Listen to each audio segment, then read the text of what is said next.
大家好，由于疫情影响，我暂时无法出门买材料来做些酷炫的单元，所以先用手边的材料来做个小教学。可能很多人都已经看过或做过类似的东西了，也就是乳胶假皮。乳胶假皮做起来步骤十分简单，没有繁复的翻模过程，在灌模方面也十分的容易，连3岁小朋友大概都做得到。但在上妆方面可能比较困难一点，由于乳胶假皮材料本身的特性，虽然有柔软度跟弹性，但这个弹性非常的强，就跟橡皮筋一样，一旦失去力道，马上就会弹回原本的样子。所以乳胶假皮用起来感觉非常的坚硬，就跟保险套虽然有弹性，但要完全贴合皮肤还是很困难。啊，你确定不是你自己的问题吗？你在说什么？我听不懂。所以以上的种种就造成了制作简单、上妆困难的状态。等实际操作后，你就可以理解我说上妆困难的部分了。另外，还有一点要特别提醒，有少数的人会乳胶过敏，要是你不确定的话，可以先涂一点乳胶在手腕的内侧，等待1-2个小时后，看看有没有任何过敏的反应。要是有的话，那你绝对不能触碰任何跟乳胶相关的产品。那这方面的特效化妆技术，你自然也没有办法做了。但是别担心，还是有很多特效化妆的技术是用不到乳胶的。好了，首先，既然我们做的是假皮，那势必是从雕刻开始。我们这次来做个感染的伤口好了，先画出我想要的伤口范围，然后我使用 NSP 油土，这种是遇热变软的油土。要是觉得土太硬，放在手心一下，加温一点后就会变软了。捏成小块状，快速的在表面堆叠出伤口的形状，然后用工具来帮助土块与板面的结合，慢慢的雕刻出我要的形状。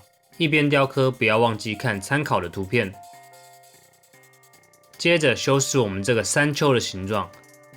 做特效假皮时，我们希望假皮的边缘是渐进式的隆起，边缘越薄越好，缓缓的倾斜，手摸过去感觉不出来最好。这边可以多花点时间去修饰。完成后，在中间的部分放入些微的土块，并用喷火枪快速的加热融化，制造出中间血肉模糊的效果。然后雕出皮肤质感，再把周围清理干净，雕刻就完成啦。接下来就是翻模的时间，我们要做的是平板模，所以先做个围墙，用热熔胶固定。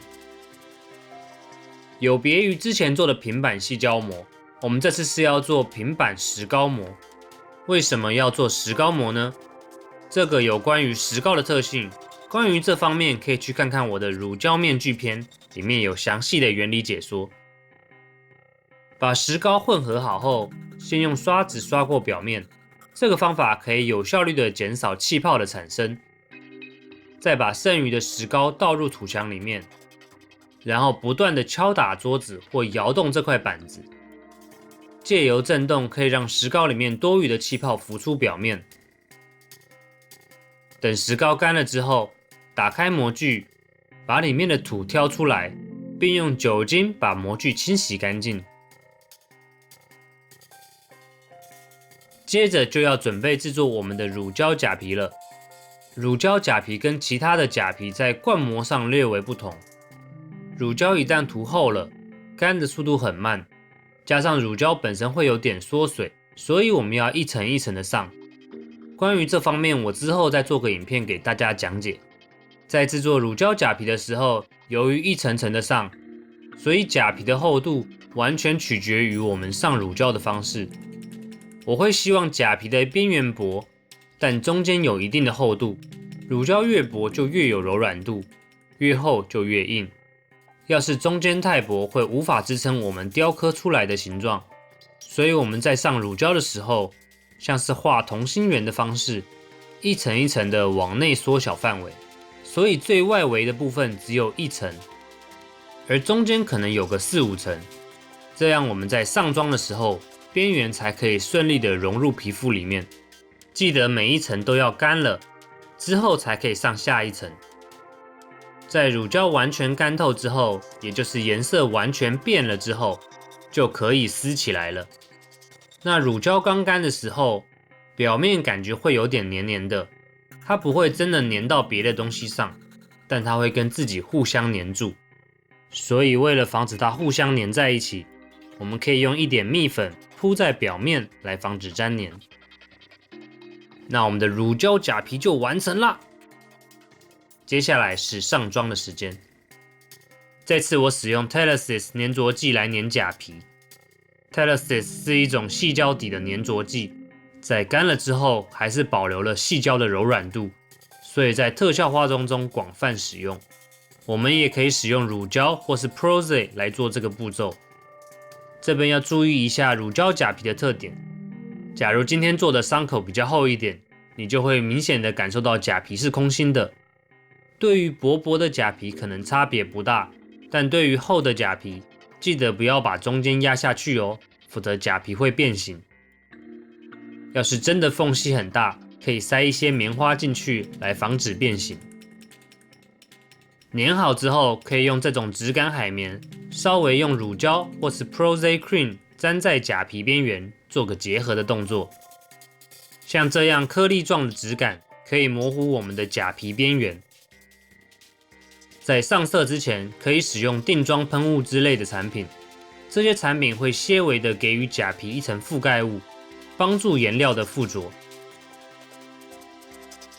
接下来就是上色时间啦，可以使用一般膏状的粉底打个底色，选择跟我们肤色类似的颜色，但可以浅一个色号，因为之后别的颜色上去后，颜色会慢慢的变深。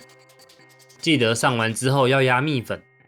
你可以看到颜色好像还是有个落差，这是因为人的皮肤是半透明的颜色，所以我们才会看到底下的微血管与静脉。可是我们这个假皮并不是半透明的，为什么粉底上在皮肤跟假皮感觉不太一样？就是因为透明度的差异。所以我们接下来使用酒精性的颜料，用半透明的上色方式来把皮肤原本的颜色弥补回来。可以用粉底刷沾染的方式上色，颜色上会呈现细微的点状，而不是平涂。要是颜色太均匀，反而不太像皮肤。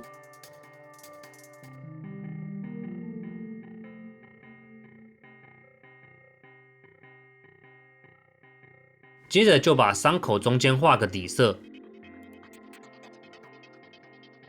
因为是发炎感染，所以会有些许的黄色在里面。伤口附近可能也会有发炎的颜色，这些可以有效率的减少假皮的突兀感。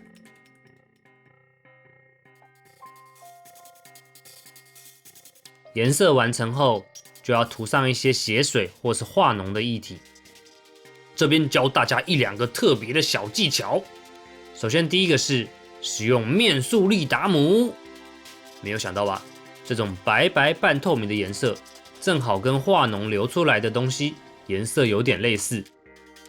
接着我使用 KY 加上食用色素，做成不同透明度的血水。尤其是化脓这个部分，使用血浆效果反而不见得那么好，因为太过于浓郁。这样看上去是不是煞有其事了呢？然后再喷上定妆喷雾，要是觉得不太够恶心，可以再加一些上去。最后皮肤旁边可以加一些透明的 KY， 增加亮度，就完成了。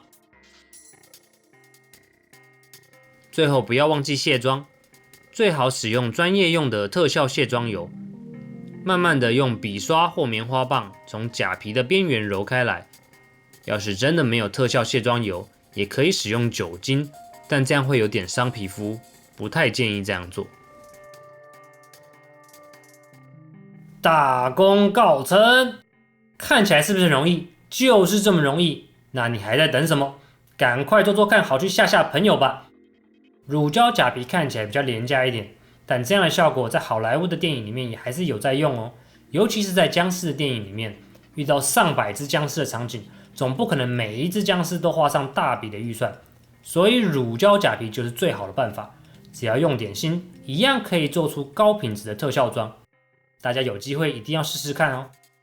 喜欢我的影片的话，请记得帮我按个 like 跟订阅，我们下次见。